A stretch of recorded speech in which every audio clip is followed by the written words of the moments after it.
Well,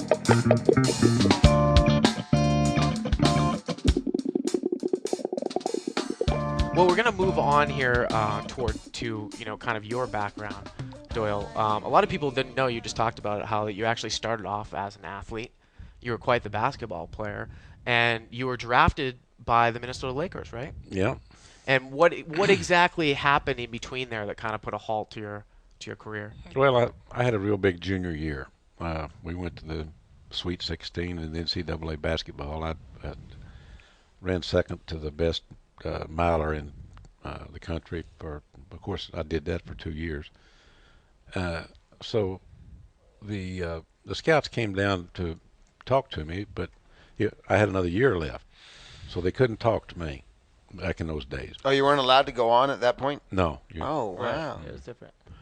And so they talked to my coach, and they was telling him that they had their team set up. They had George Mikan, the biggest center, and they had a guy named Pollard. They had two second-team All-NBA players, and they needed a shooting guard, and that's what I was. And so they said that they told my coach that, well, we're taking him our first pick in the first round next year.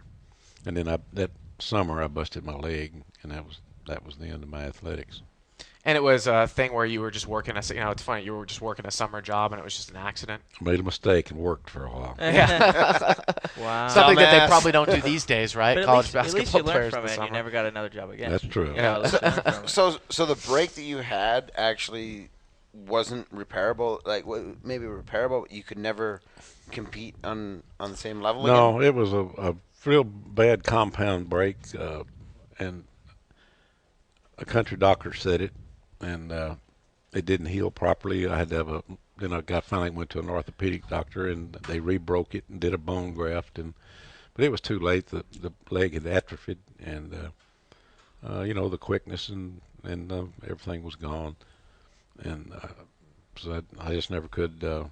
It's the same thing. The reason I'm on the crutch now, it's from that. Wow. And it's amazing, people that don't have like a traumatic physical injury, when it happened at the time, what did they tell you? Did you know that it was going to be a long-term thing, or if you had gone to an orthopedic right away, you think that you could have healed properly? I didn't know.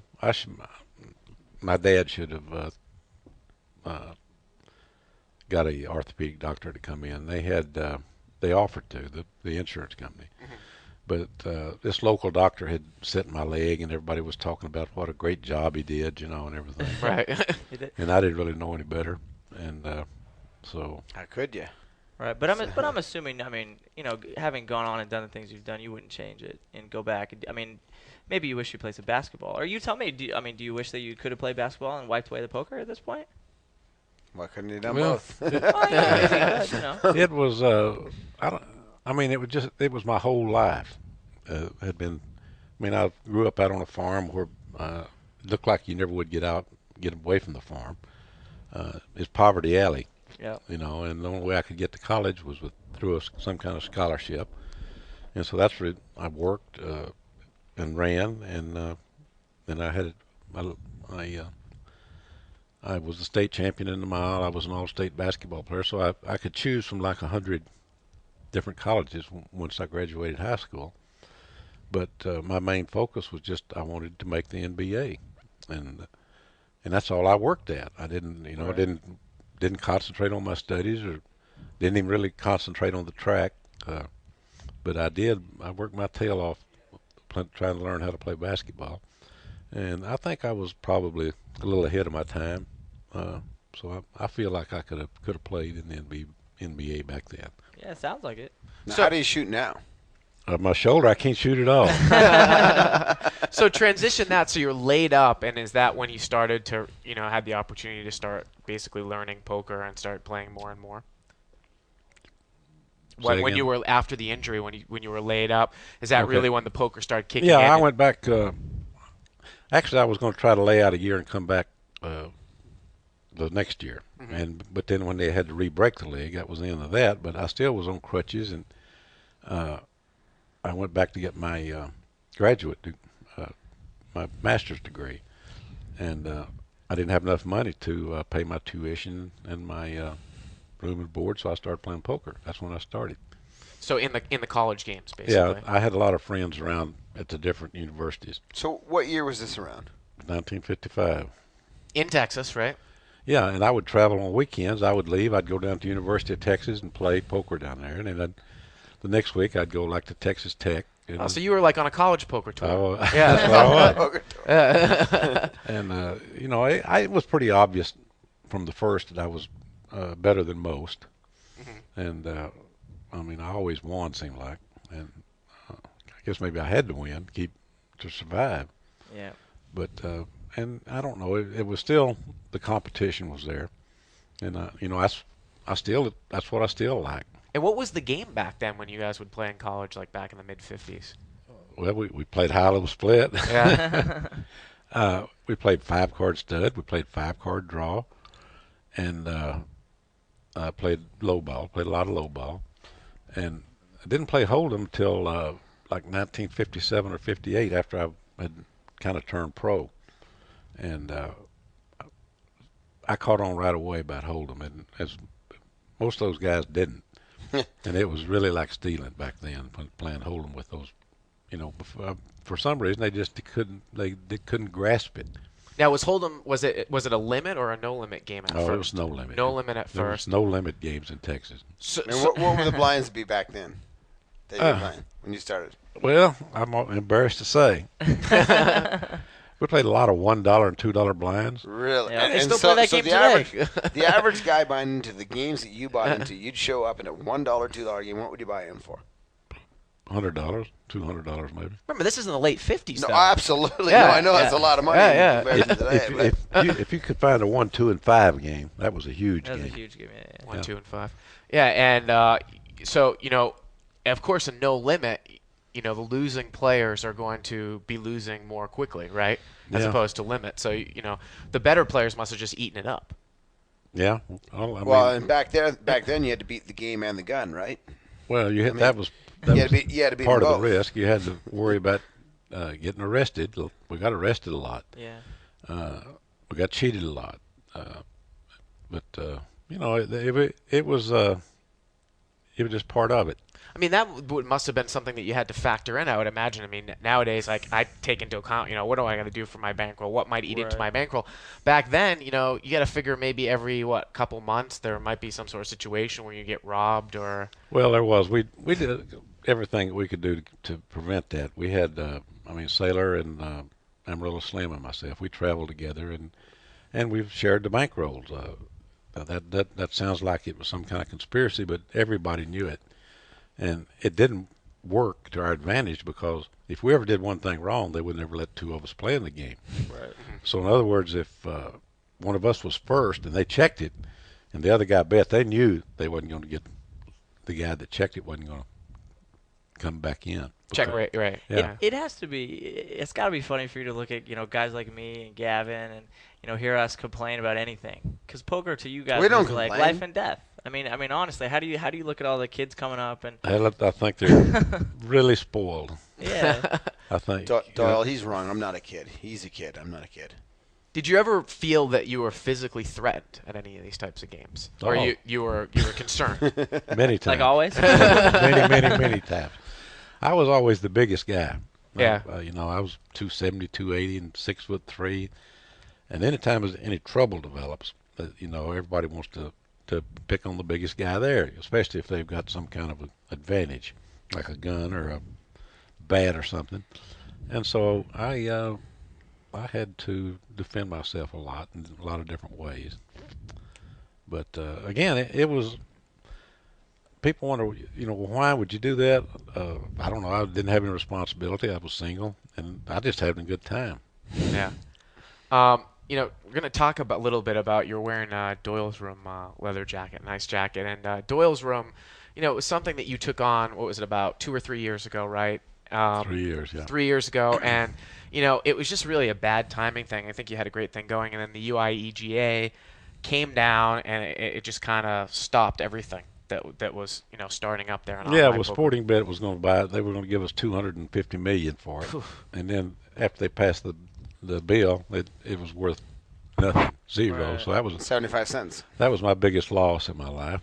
And were you in touch, like, in terms of what was going on there? I mean, did you guys have lobbyists? Were you No. in touch with industry lobbyists and you thought that this was a possibility of going down? A lot of money at stake. Well, the bigger poker sites might have been. We weren't. At least the management wasn't. And I didn't know it for sure.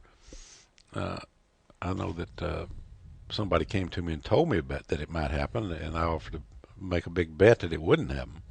But You didn't want to bet on it. Come on. I wanted to bet that it wouldn't happen. You gambler. I thought there was no chance. Yeah.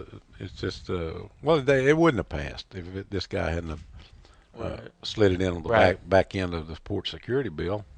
Yeah, I think we all think that, and I just want to ask you, how do you feel, we all know, or maybe not everybody knows, the Doyle's room is coming back into the States now. Yeah, they're back in the States. All right, I know it's taken, a lot out of you when the law passed, and, it's a difficult thing to deal with. How do you feel now? You guys are coming back. Do you feel like energized? You feel like it's going to work out? I think that it's not going to be as easy now because it's so hard to get money on and off sites. They tell me that like 1,000 or 1,500 players will come to the Doyle's room, and only like 3% become Money players. money players. Yeah. And the reason for that is they can't get money to the site, and so why would it's hard for these players to leave full tilt or Poker Stars or or Ultimate Bet where they've got money there. They probably can transfer money around, and the players aren't jumping around like they used to. Right. And another thing that's hurting us is if you're a morning player, you sure should come to Doyle's room because we've got like 15 or 20,000 players, and up till about 2 o'clock Pacific, and then they're all European players. You have 80% octogenarians? They're I what? don't even know what the hell that is. What does that mean? 80-year-olds. all good for morning poker. but anyway, they go to the Europeans start going to bed, and by the time the prime time for Americans, there's not as many games as I would like for it to be on there, and it goes down probably 4,000 or 5,000 players on Right. instead of 20. That's actually a really good point because when I play, a lot of times I get up early in the morning. My fiance's got a 6-year-old, so I get up early in the morning with him, and I like to play sometimes at like 7:30, 8 in the morning. And there's not a lot of games. Like I play on full tilt, and there's not a lot of games going on there. Come to Doyle's room. I'm there. I'm there, man. There's no big games. Real like they do. Good. I can't lose this much. Do you guys still have Badoogie though? You were the only site that No, had Badoogie on no, there, that right? was Tribeca Network. Oh, okay. And they sold out, I think, to Playtech. Okay. Now, I saw you on TV in late October, and a lot of people didn't really catch this, but it was really, really interesting. I know you'd be into this. The whole high-stakes golf thing that was recently on ESPN. Yeah, that's right. I mean, first of all, I want you to discuss high-stakes golf, but golf is almost taken over in the sense that a lot of these big-time poker players spend more time playing golf than they do playing poker now, right? Yeah, a lot of the guys do like to play golf. I mean, golf's fun, especially when you're gambling and there's a lot of games. I think these guys are a little bit too tough to match up with, but I think you're too tough to match up with. no, I'm not. No, I've heard that you have a lot of game. Yeah. Huh? I've heard you have a lot of game. I used to have. I don't anymore. I mean, I can't hit it. You can't play golf if you can't get it out there, and I can't. Well, I can't. My leg won't let me shift my weight properly. I find it intriguing that there's a whole matchup system, or in terms of gambling and golf as an art too. So you've got a guy, I'm not going to mention any names, but a very, very successful high stakes poker player who values himself very high, usually in poker but in life. Right. So he goes in and he starting off and he plays golf, and he might not take a big a handicap as he should, right? And he's just ego. constantly taking the worst of it because of his ego. Just ego right? you're talking about. Yeah. I'm sure it happens. Sure. I think most of the guys in poker figure it out pretty quick. And I'll tell you what, I play a little bit of poker and I play a little bit of golf, and the hardest game you've ever got is on the first tee of a golf course with these suckers. I'll tell you what, that you spend hours on the first tee making up a match with these guys because there's nobody giving an inch. It's ridiculous. Right, it's a big joke. You got to give action to get action. And back when I could play, I knew what I could shoot. I mean, I matched my game up to where if I shot 79 or 80, I probably would win. If I shot down below that, I would win pretty good. And if I shot over that, I'd lose. and I would match my games up to that. And and everybody, I guess we knew more about the other guy's game than they know today. Yeah. Then they would come in here. Where this high stakes golf came from was from Jack Binion when he started inviting all the high rollers out, and we called it the PGI, the Professional Gamblers Invitational. And he would check around on the players and find out what kind of player they were, and he would set the matches. And you had to play that Oh, match. you just had to play it. Yeah, you had That's to. actually a pretty good way. I like yeah, that. It's not bad. Yeah. Now, with Having an independent guy make the matches. now with the high stakes golf, it was a scramble format of 3 teams, right? That was one day. One of them. One yeah. day. And how you guys just come to a consensus? I was so surprised. Yeah. It was Dewey and I were the ones that were going to have to handicap it, and I was trying to figure out the strokes and everything, and how to make the teams even. And he said, "Well, we'll handicap by distance." And I said, "What are you talking about?" So he had the good players teeing off from back the black tees. Mm-hmm. He had another set of tees for the players not quite that good, and another set for the worst players, and then the guys that couldn't knock it out of their shadow, like me. We were way up here. Yeah. And so it was amazing how equal it was, how equal the teams were. We had 9 teams in the 2-man thing, and 7 of them had a good chance to win that day. And in fact, what shows you that everybody liked it, they wanted to go play it again after it was over, the same game. So that's pretty cool. Yeah. That is good. Well, speaking of high stakes gambling, how about let's talk a little bit about high stakes poker. I got to tell you, I'm addicted. Obviously, people know I used to commentate live at the bike, high stakes cash games. This, recently, season 4, the biggest cash game, $500,000 buy-in. There's a couple of hands I want to ask you about, but before I even get into that, it looked like you weren't really all that pleased by some of the shenanigans that were going on at the table. Usually having to do with Sammy Farha and Jamie Gold. It was just like, it was almost like you and Barry were like, come on, let's just play poker. And these guys are trying to, they're making deals. And, I think I actually watched one today. You're like, we've seen 4 hands in the last 30 minutes. Well, it's a joke. Didn't you actually say that if your father could see this, he would come out of his grave and slap you upside the head for playing in the game? I thought that was one of the greatest lines in the history of televised poker. I'm a poker purist, I guess. I mean, I'm going to play poker for poker's sake. I'm not an entertainer. I'm not a comedian. I'm a poker player.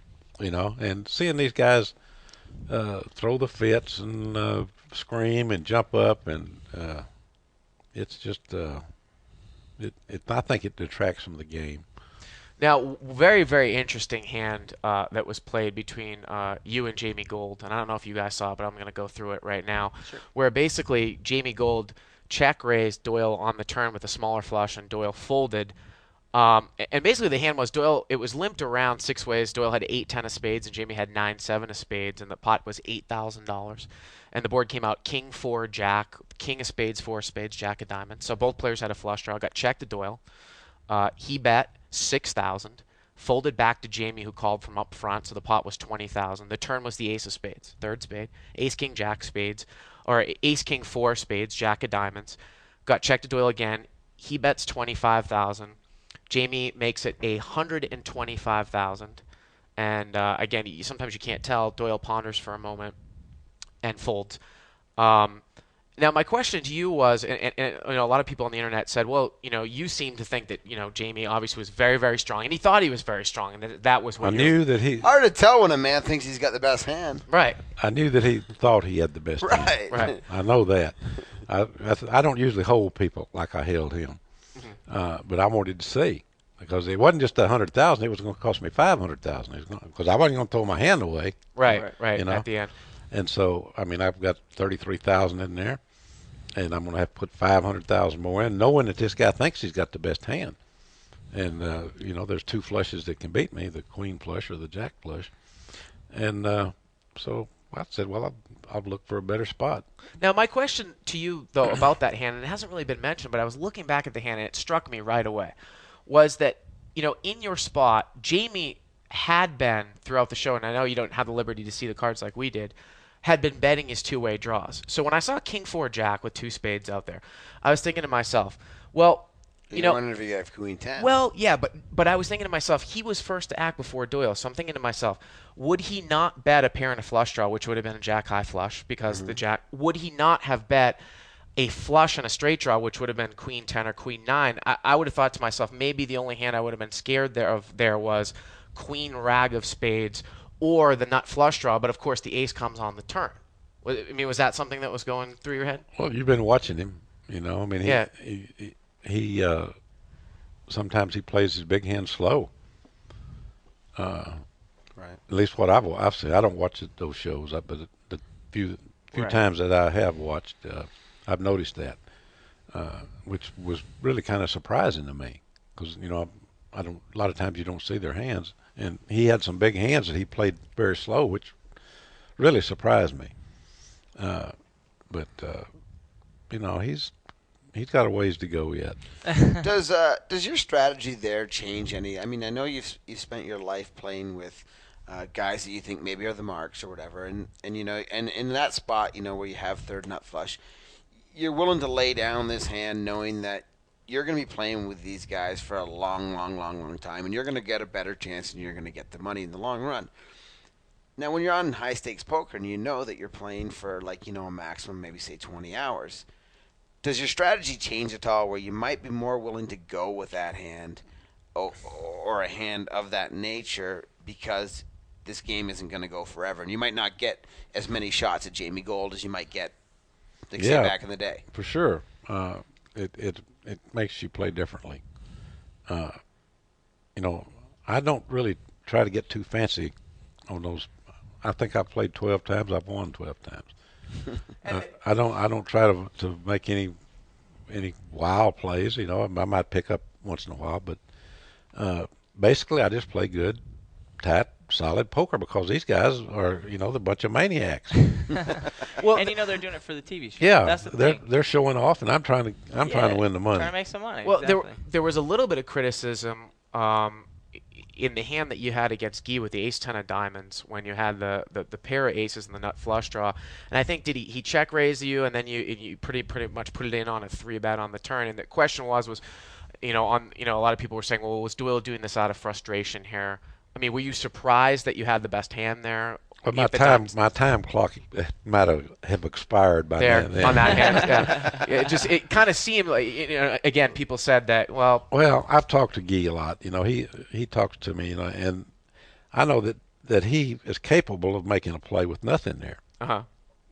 So I wasn't going to throw my hand away with 2 diamonds out there, and so I didn't have very much left anyway. I just put the rest of it in. And one of the most amazing hands, before we move on from high stakes poker here, and I saw you actually get up from the table because it looks like you were frustrated by the shenanigans, was the hand between Sammy Farha and Jamie Gold, where The Kings versus Aces hand? Gold Wow. limps, Farha raises, It's the and most amazing hand in poker. Gold just calls, and Sammy's like, well, if you check in the dark, I'll bet. So Gold checks, Sammy bets, Gold check raises blind, and Sammy 3-bets it. We haven't seen a flop yet. So Gold's like, well, if I call, what are we going to do? Throw 4 cards out here? Right. And that's exactly what they did, and the board came out 10, 6, 9, 4. Right. Because remember, there was no betting on the flop because it Right. had already gone in.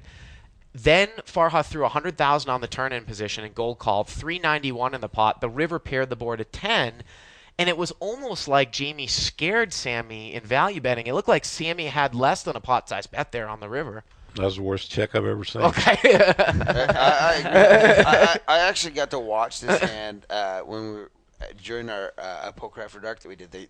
Maury brought me in and we watched this hand, and he goes, "Gavin, this is gonna be unbelievable to you. I'm gonna show you this hand in real time." Yep.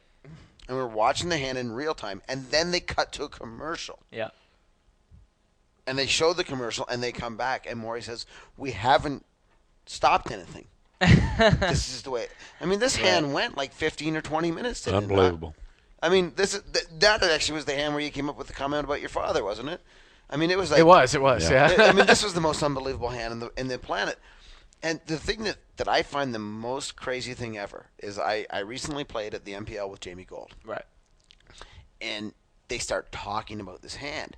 And Jamie Gold actually somehow is proud of himself in this hand.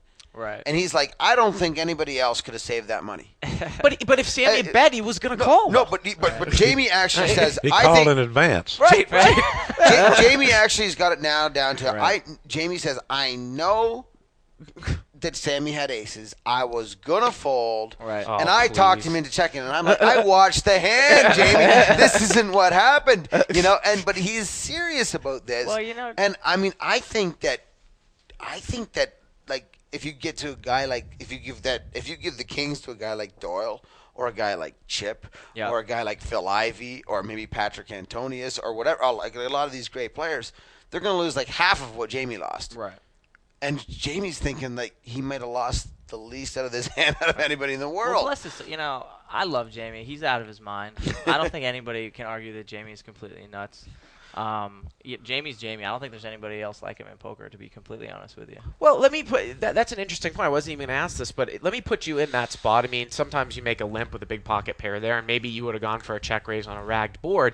You have to lose some money in that spot, right? I mean, it wouldn't have gone down like that. If you're 500,000 deep, how do you think the hand would have played out if you're from up front? Well, I mean, it was a small raise, 3,000. I would never got into that. Yeah. How many times have you lost $500,000 in your life with a pair of kings with Never. nothing else on board? No, you would have. He probably's never lost $50,000 with kings in that Yeah, spot. I have, but with no more money that was in that pot. Right. I mean, so you check it, and he bets, and you raise it. Yeah. Well, he'd liable not raise you back anyway, thinking you might have, flopped a set, and I don't know, you might lose 30 or 40,000 on that hand. Right.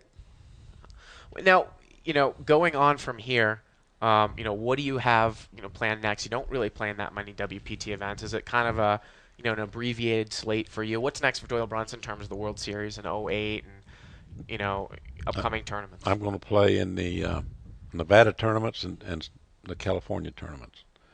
I'm not going back east. I'm not going to go to a bunch of tournaments overseas. I'm just going to stay home. So are we going to see you at the LA Poker Classic then?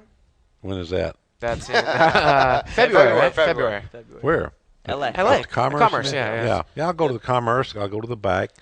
The Bay 101 even. I like that tournament. Yeah. But I may not get to go this year. But as far as going to Australia and back to France and back to Spain, like I just did, I'm not going to be I able don't to blame that. you, man. I don't blame you. No. And you'll be back, I'm sure, here for you'll be playing at WPT Championship right here in April. Yeah, I play the tournaments here. Well, I don't play the tournaments from the World Series now where they play circuit events. circuit. Yeah. I probably won't play any of those. But we'll see you at the World Series. I'll be there.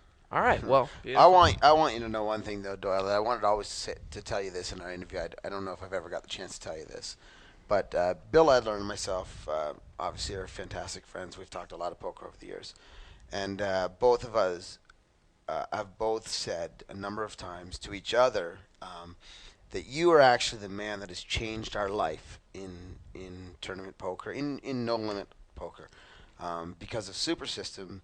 You had a paragraph in your book that we read that talked about how, you could afford to take the worst of it in some pots because you picked up all those small pots along the way. And Bill and I, for me, it took maybe 3 or 4 times to read this before finally a light came on. Bill, he's a lot smarter than I. He probably got a little quicker. But both of us, it was like an epiphany. It was unbelievable what this one paragraph. Yeah, especially back in the beginning days, it was really a strong thing. I truly believe that you are the man that has written the one paragraph in poker that is the most ground-moving thing that has ever been written in poker, and I think you deserve credit for that. And I thank you, bro. That's unbelievable. You got it. thank you, bro. Well, Texas. Hey, I just called Doyle Brunson bro. How cool is that?